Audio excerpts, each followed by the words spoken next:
Well, here I am, scanning the skies of New York City for UFOs. It's about 4:15 in the morning, Friday, May the 3rd. The temperature is 55 degrees and clear skies. As you can see, the traffic is moving smoothly. Straight ahead is downtown Manhattan.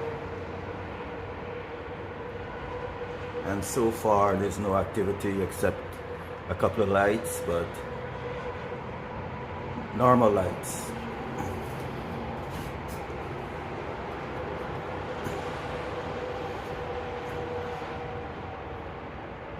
To my left is Newark Airport, which is about 13 miles away. That's to my left. To the right of Manhattan, or you can even say straight ahead, because you have to go down like along the Bell Parkway or the BQE, Brooklyn Queens Expressway, to get to LaGuardia Airport or John F. Kennedy Airport. It's about 45 miles away, so it's not that far.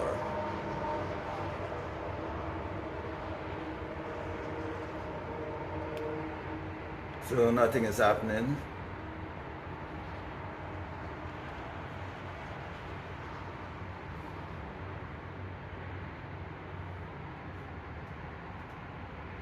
Show you some traffic. Oops.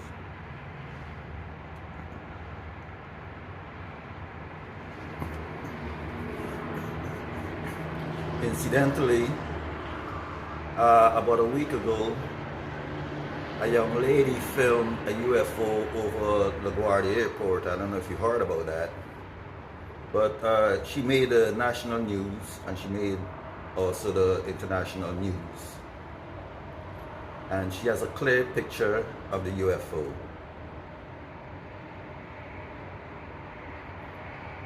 So an investigator from MUFON, and UFON, said that it is a real UFO, it's not a drone. So they analyze a photograph taken from the video. I think the video is only 7 seconds, but it's a very, very clear picture that's shown, and it looks like a Tic Tac.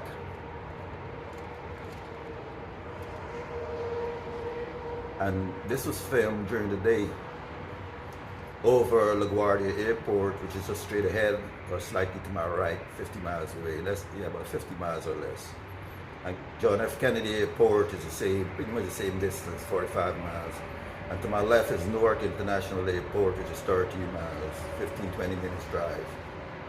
You jump on the expressway ahead, and right there, and you're there 15, 20 minutes. You go across the Gotthard's Bridge, and the exit there is 13A, and one exit up is 14, exit 14, or 14A, and you're right there at the airport, not far away. So there's going to be a lot of activities in the skies. So I film a lot of activities, but I don't claim they are UFOs, because they're not acting irrationally, zipping up, zipping down, zipping to the right and the left. So I would claim that's a UFO.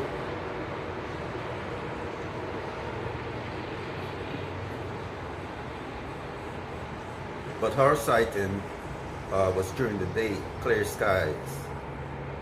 So, and she says she has someone who saw the UFO also. So her story is corroborated. Someone on social media contacted her and said they were on the same plane and they did see the UFO. And this is very important also. She reported the sighting immediately to the FAA. The FAA is the Federal Aviation Administration. immediately. So, but she was concerned about the safety of other planes and, you know, their passengers. So she took it very seriously. And for someone to do that, I mean, reporting, you know, a UFO sighting to the federal government, it's a serious matter.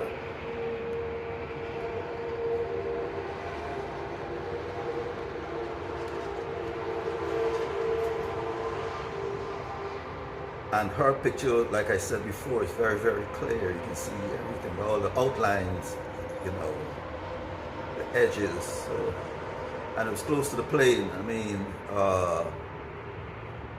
you know, in the aviation circles, it would be considered close. And it zipped by very, very fast. So she, you know, she didn't have time to really film more footage. I believe she only has 7 seconds of the footage. 7 seconds. So that's very fast. It was moving.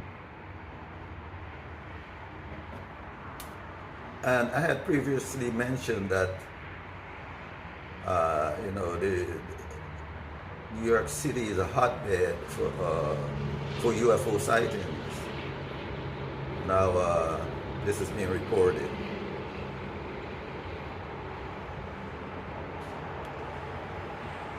And to my right also, I would say 1 mile away is Atlantic Ocean. So there's going to be a lot of planes coming from Europe across the Atlantic. And LaGuardia, you know, is right by the Atlantic Ocean. And so is John F. Kennedy. I remember I had previously said that Christopher Columbus, in his log books, stated that he saw lights in the sky when he was crossing the Atlantic.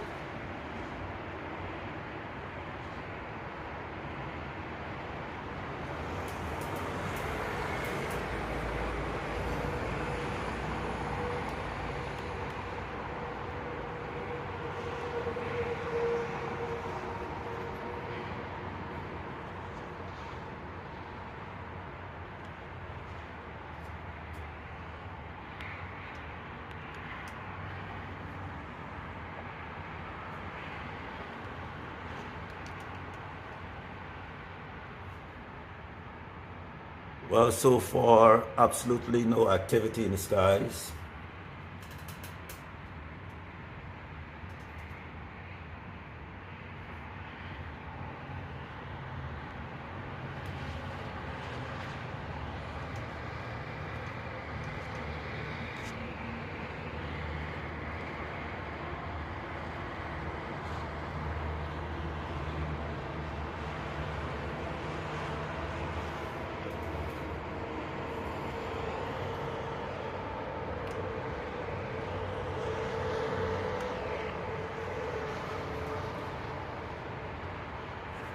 I did not post any videos before this recently. You know, I post some videos, but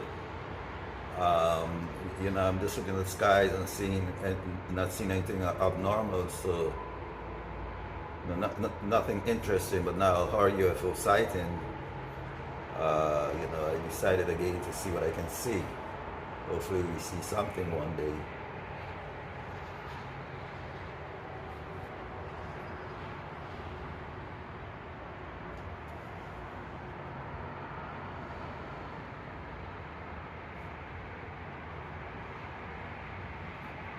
Well, I hope you join me at my whiteboard.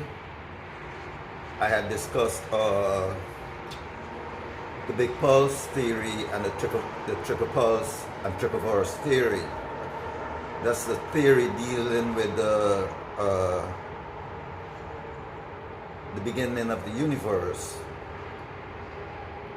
where all the elementary particles and fundamental forces were created in different energy fields, different energy bands, and with different energy levels. Well, energy fields can be considered as energy zones.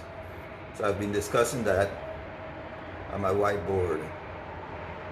And you can consider the triple pulse as the exponential expansion of the universe before the Big Bang.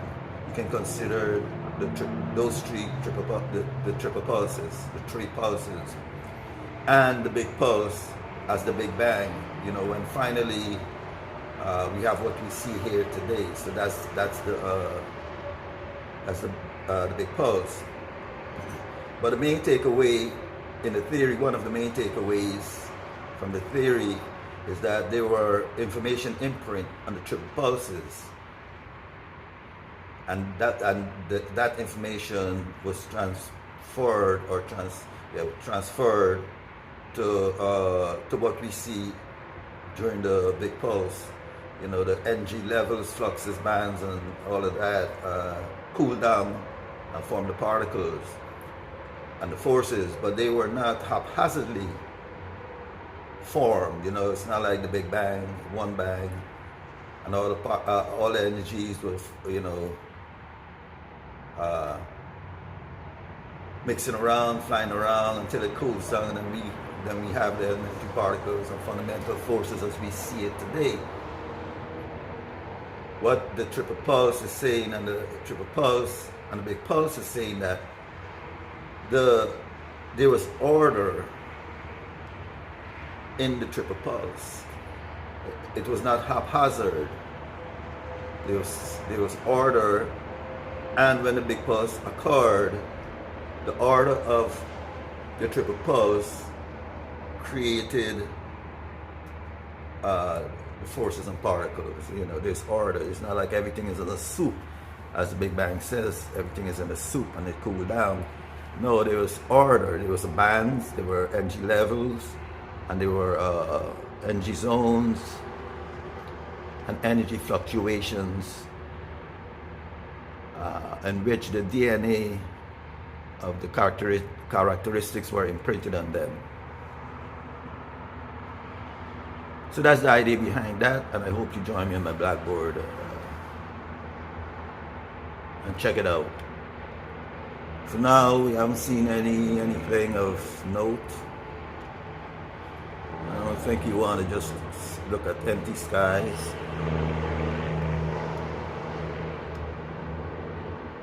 So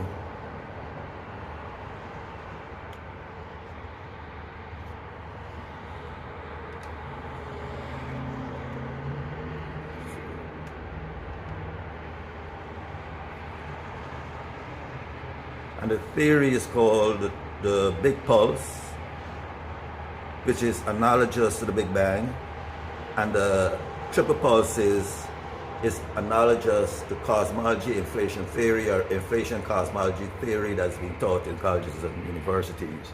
So you can compare the two theories and see which one would be more convincing.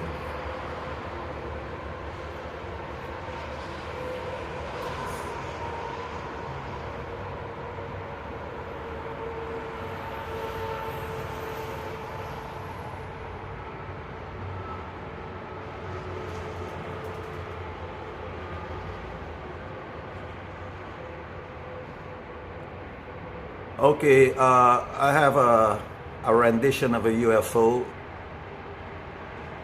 that I'm going to put with this video. It's not a true picture, it's a rendition.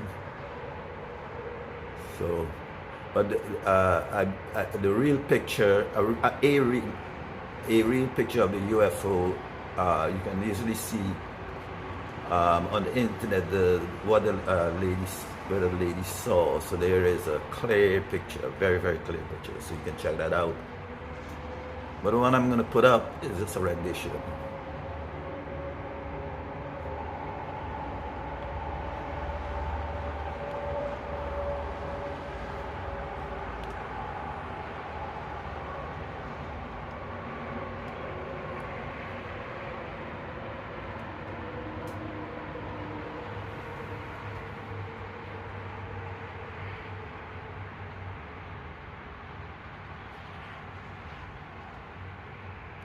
Okay, nothing is happening, but at least we get a view of New York City at 4 o'clock in the morning.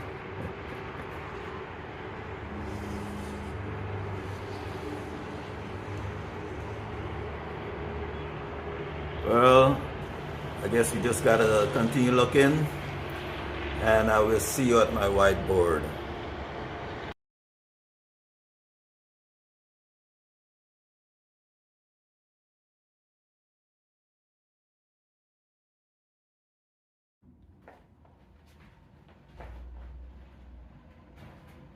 Okay, we are back with a triple pulse and tripleverse theory. Triple. Which we have the three pulses, and then finally we have the big pulse, which is like akin to the Big Bang.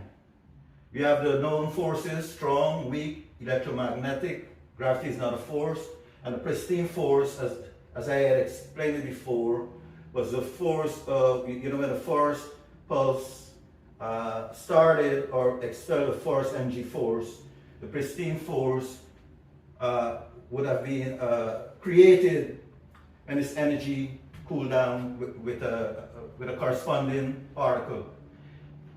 We have the Pauli exclusion principle, which I had explained earlier, right? Now, the energy zones and the energy bands and the energy levels and the energy fields sometimes I mix it up, right?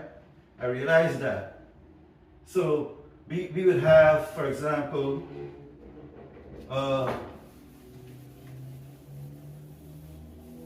we would have an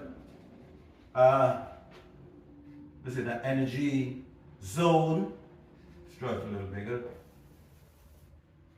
For example, you have an energy zone. That's a zone. And then we would have another energy zone.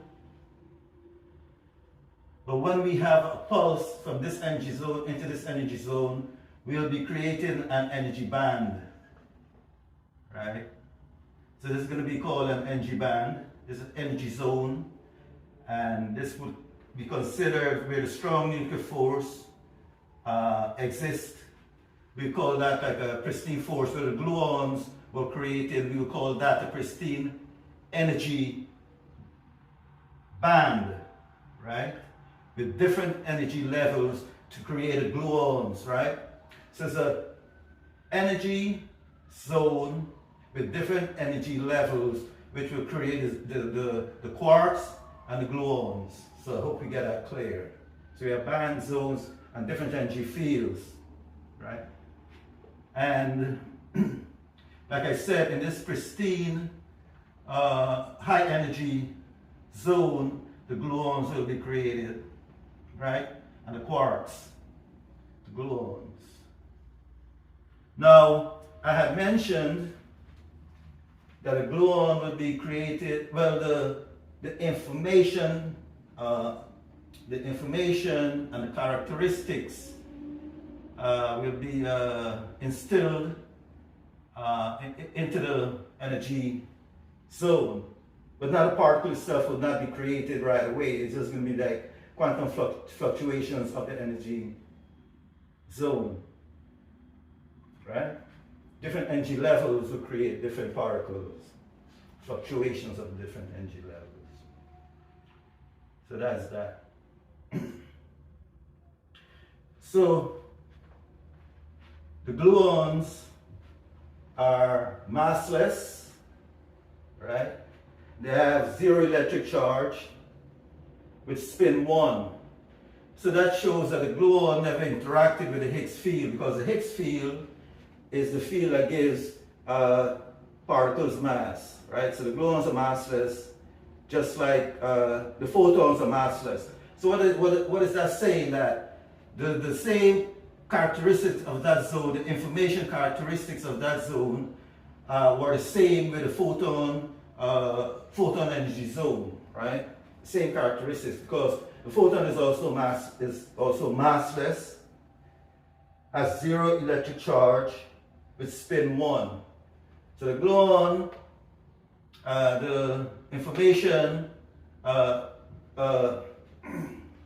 imprint, the information imprint on the gluon would be the same as the information imprint on the photon, meaning that the gluon was created in a pristine, that's the best word I have now, in a pristine energy zone, and the photon will be created also in a pristine energy zone. So both of them have not interacted with the Higgs field, which give mass to particles, right?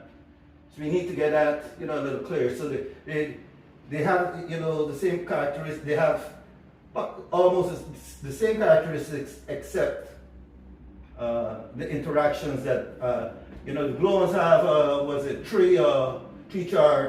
Three color charges, and the photon only have 2 charges. So that's one of the differences. But they will be created in a pristine energy zone.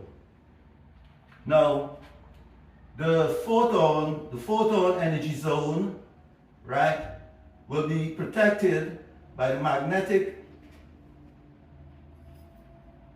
energy zone and the electric energy zone, electric field energy zone, right?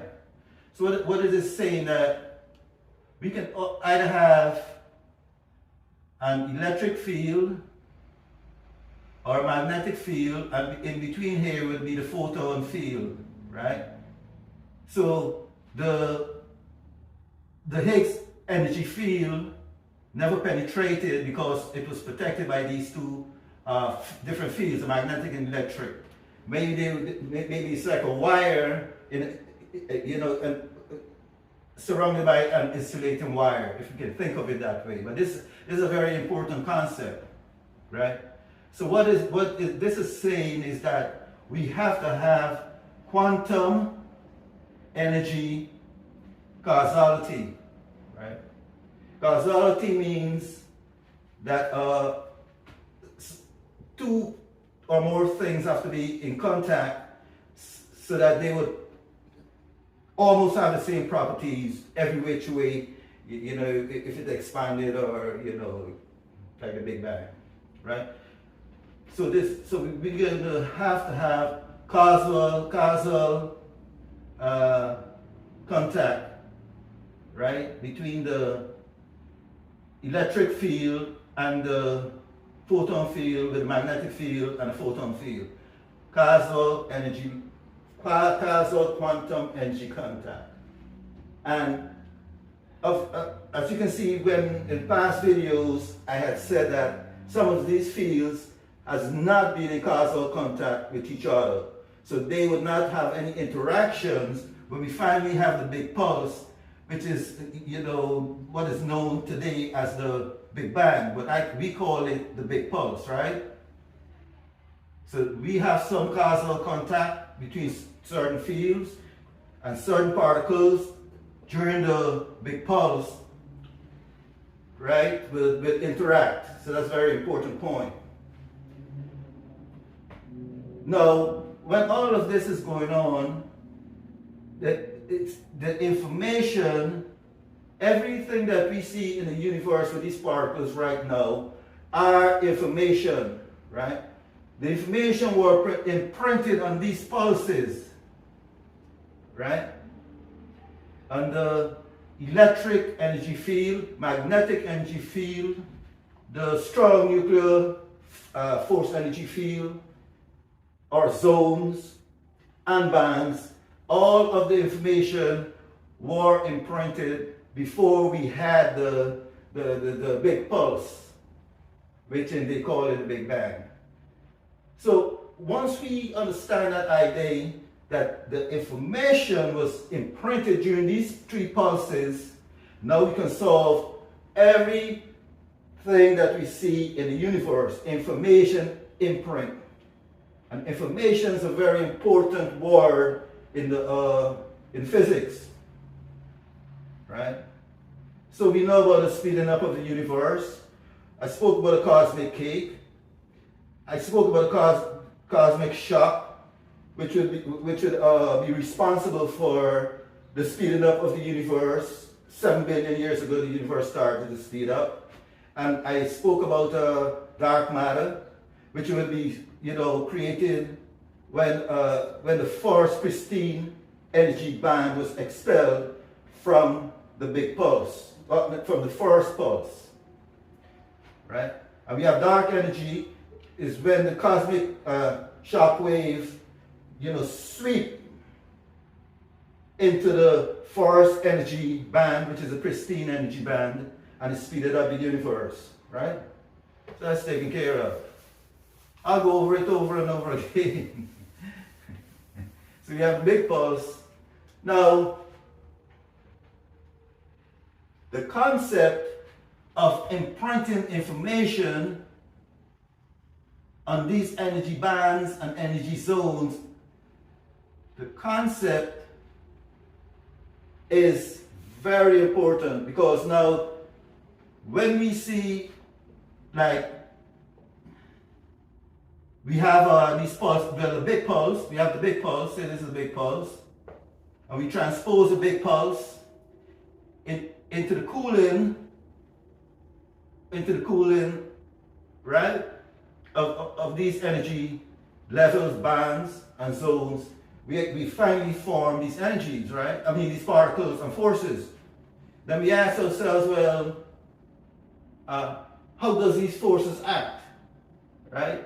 And how does these particles act? Well, I just explained to you, in certain zones, we're going to have the gluons, which the gluons can't interact with themselves, but because of the Pauli exclusion theory, fermions with mass cannot interact with themselves, right? Because the fermions with mass would have been created in a band.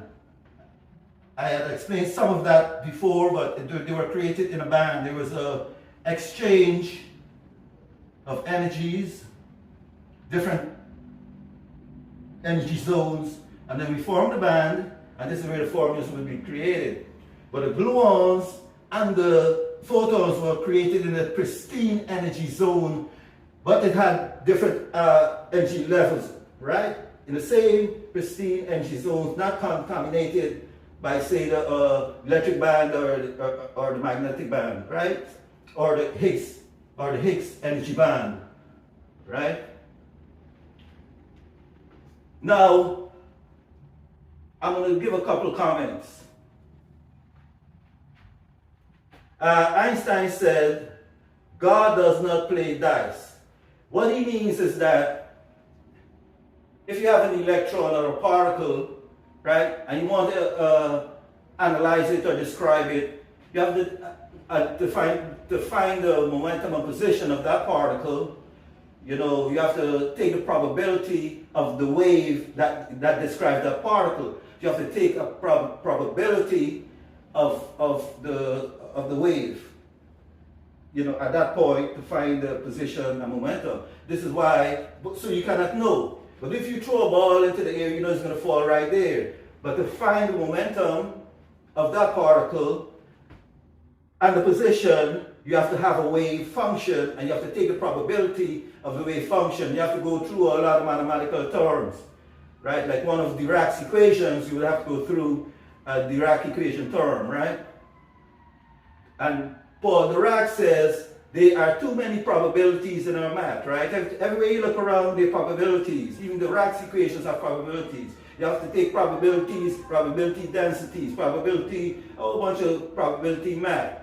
And this is why Einstein says God does not play dice, because of taking the probabilities to find out exactly where the momentum and the position of that particle is. Richard Feynman says, I can safely say that nobody understands quantum mechanics. That's what Richard Feynman said. So look at these statements, right? That means quantum mechanics works, quantum physics works, but how does it work, right? And the simple answer that it works is because there was an imprint of information before the Big Bang, or as I call it, the Big Pulse. In these triple pulses, information were imprinted due to the energy levels, energy bands, the direction of the energy bands, the direction of the fluctuations. So if you have an energy band, energy zone here, and you have a fluctuation like this, you're going to have, information imprinted on these fluctuations, which forming the particles. And as it fluctuates back, you're going to have different directions. We would say, well, if you have a positive charge that was imprinted going this way, you have a negative charge imprinted going this way, right? So to explain these statements is that you got to take it a step forward to say there was information imprinted on the 3 pulses before we had the big pulse or the big bang. Has to. Right? So we don't have to go through probabilities. We would know exactly, if we analyze this theory, to know exactly where the momentum of the particle is going to be and the position. Right? So Mr. Feynman, Mr. Dirac, and Mr. Einstein, this could be an answer. Right? Exactly where. Because when this is projected in the cooling of the universe, the particles are not idiots. What the Big Bang is saying is the particles, is in a big soup and they run around crazy, whatever. No, the particles are smart. The particles know what they're doing. The particles have information imprinted on them during the 3 pulses, right? Now you have to say the particles have is conscious, is aware. The particles have an awareness. Now, how can we say, well, let's find out a little about these smart particles, right? They have the information imprinted on them, like I said, because of the direction they go. Well, remind me to speak about spin. So let's see how we can show that these particles have awareness. Now, we know about quantum entanglement, right? It means that if you have a particle here, if you produce 2 particles, one here, and you shoot one out into space, right? And one particle have what do you call it?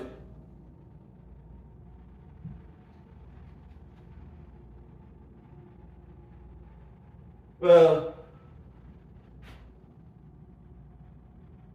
so you have 2 particles. You create 2 particles. You keep, okay, let's start with locality. Locality is if I take this marker and I throw it over there, I know it's going to land there, right? It's local.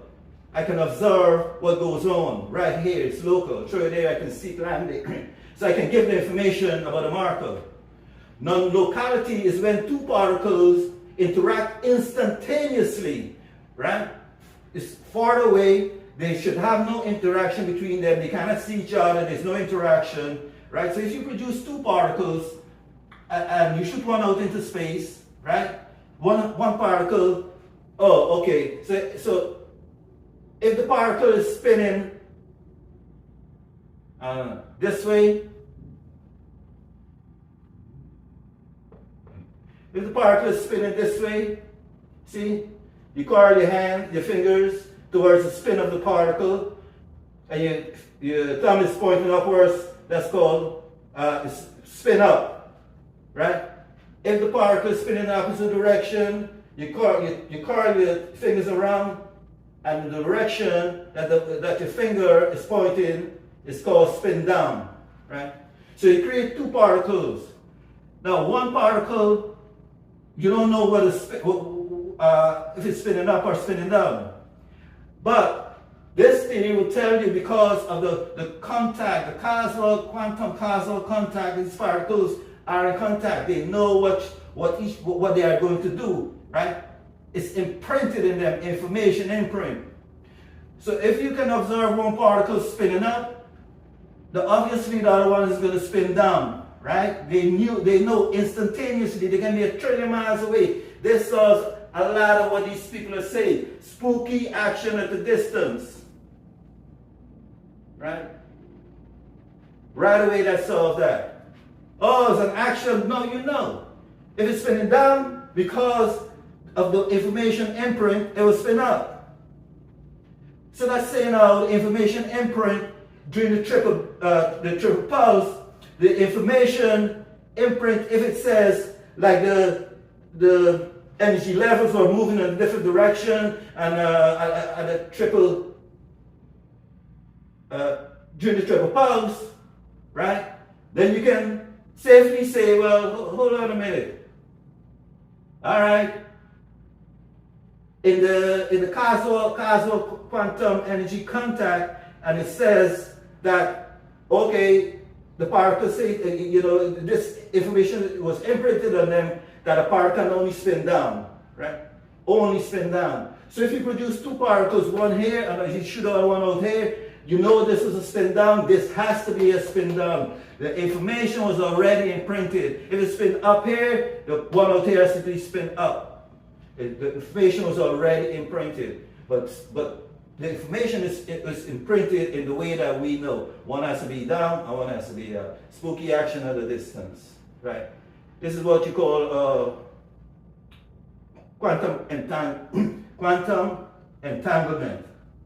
Now, that question has been trying to be answered for over 100 years. So now there goes that answer. Non-locality, the same thing. Right? A particle here is, and through my marker there, it's local. Non-locality means solve both problems, right? It's non-local out there, but yet you know the information about that particle. It's local here, through there I can see, right? But it's way out there, it's non-local. I have no connection to that particle, but I know what that particle is doing. Right? That's what it's called, non-locality. But I know what a particle is doing. And quantum entanglement is the same thing. That solves that. Right? So this theory can solve every single problem that you can have with particle physics. Now, from this non-locality problem and the quantum entanglement problem, all these issues came about. Hidden variables to try to solve this problem, Bell's inequality, right? So a whole bunch of problems, host of trying to find the solutions. Einstein talked about there has to be hidden variables. There has to be something that's telling that particle that's hidden that we don't know about, that's telling that particle to spin up or spin down. But we know, now I'm telling you the information is already imprinted on these particles during the pulse, triple pulse, right? And with Mrs. Feynman saying nobody can understand quantum mechanics, but it works. Go ahead and calculate. Now we get into the information imprint that's going to explain. This information was already imprinted, and I told you how. So when they say you cannot know the momentum and the position of a particle using this theory, we can now look deeper and find out the momentum and the position of the particle, right? You can look at it and see. And like I said before, Paul Dirac said, what did he say? He says, there are too many probabilities in our math. Right? You have to use this probability, that probability. You have to find out the probability of a wave to find out. You have to calculate the probability of a wave to find its position and its momentum. Right, Mr. Dirac? So the main takeaway with this is the information was already imprinted on the particle. Not on the particle directly, but on in the quantum fields, the quantum zones, and the quantum bands. Right? Well, let me talk about spin for a second. Now, I have briefly said that spin of a particle would be created, right, when one zone, energy zone, slams into another energy zone. So the energy zone is going with a momentum this way, it slams into here, right, with a momentum, right, which will slam these energy fluctuations to give it spin. And spin is intrinsic angular momentum of a particle, like an electron. You can have spin 1, half inches of spin, and so on and so forth. So when this energy zone smash into this energy zone, which in this called the strong force, the strong energy zone where the strong forces were created, right? And the spin will be slammed into these fluctuations, right? Imprinted. The information will be imprinted, and the spin will be created right here, the information for the spin.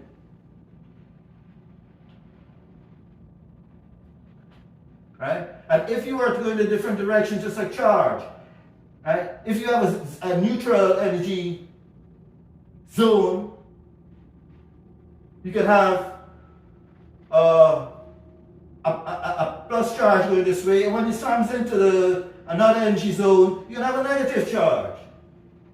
But that's another, I just wanted to talk about spin for a minute.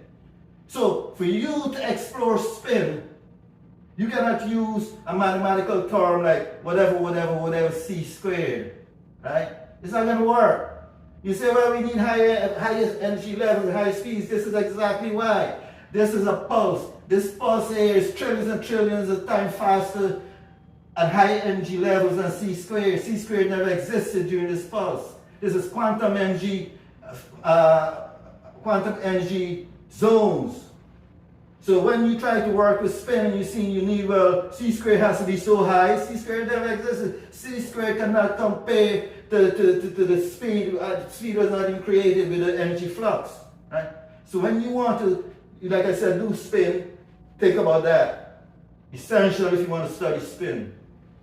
So the next time we can talk about why don't quarks and anti-quarks annihilate each other, right?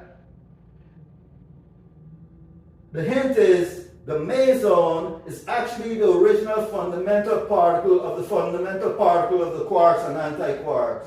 The meson is actually the original fundamental particle of the fundamental particle of the quark and anti-quark. See you next time.